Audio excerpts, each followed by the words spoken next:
I don't know that he's going. არ ვიცი მიდის თუ არა პაპის დაკრძალვაზე, მაგრამ ვიმედოვნებ რომ ომის საკითხს მოაგვარებს, რადგან ჩვენ კარგავთ 5000 ადამიანს.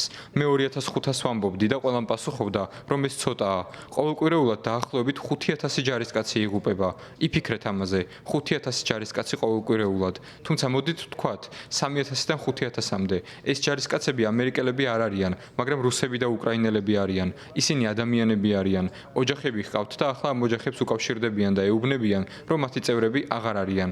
სასტიკი ომია და თუ შემიძლია ამის მოგვარებაში დახმარება, ეს შესანიშნავი იქნება. ვფიქრობ, რუსეთი მზადაა და მათთან შეთანხმებული ვართ. შეთანხმება გვჭირდება პრეზიდენტ ზელენსკისთან. ვფიქრობდი, რომ ზელენსკისთან გამკლავება უფრო მარტივი იქნებოდა. აქამდე ეს უფრო რთული იყო, მაგრამ არა უშავს. That would be great. ყველაფერი კარგადაა. შეხედეთ, მე მხოლოდ ომის დასრულება მინდა. არ მაინტერესებს თუ ორივე მხარე ბედნიერი იქნება. ორივე ხელს მოაწერს ამ შეთანხმებას. ფავორიტები არ მყავს. ფავორიტების ყოლა არ მინდა. მინდა შეთანხმება შედგეს. სიცოცხლეების გადარჩენა მინდა. რა კი ეს თქვით, უნდა აღვნიშნო, რომ ბაიდენის გამო ამერიკის შეერთებული შტატები ასობით $1 მილიარდ ხარჯავს. ბაიდენს ამ ომის დაწყება არ